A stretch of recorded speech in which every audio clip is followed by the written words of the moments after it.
Brillanti Dance. Kull nhar ta' ġimgħa fit-8:30 dejjem fuq One.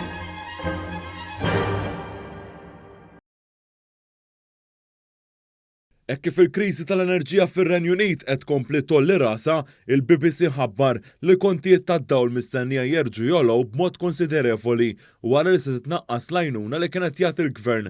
Minn stħarriġ li sar irriżulta li l-medja tal-kontijiet tal-enerġija għal residenza tipika mistenni li jibda ilaħħaq 3,000 sterlina fis-sena mix-xahar ta' April.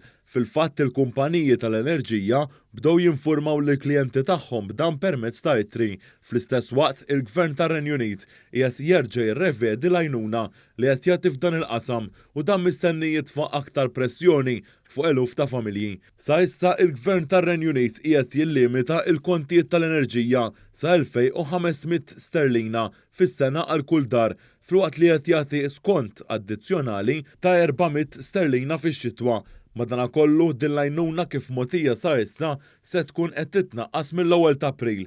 Sa issa l-Ministru tal-Finanzi Jeremy Hunt għadu ma stqarx li l-Gvern se jkun qiegħed jagħmel xi tibdil fl-għajnuna. Minkejja dan l-esperti qegħdin jgħidu li aktar il-Gvern se jkollu jibdel l-għajnuna biex jindirizza l-isfida dejjem tikber fil-qasam tal-enerġija.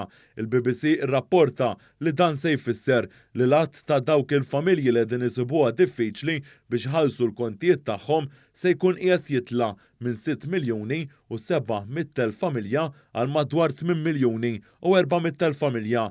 Barra minn hekk in-numru ta' dawk li bħalissa mhumiex jaffordjaw li jsaħħnu djarhom bħalissa jammonta għal 3,200,000 persuna u mifhum li hemm ċans li dan in-numru jikber fil-ġimgħat li ġejjin.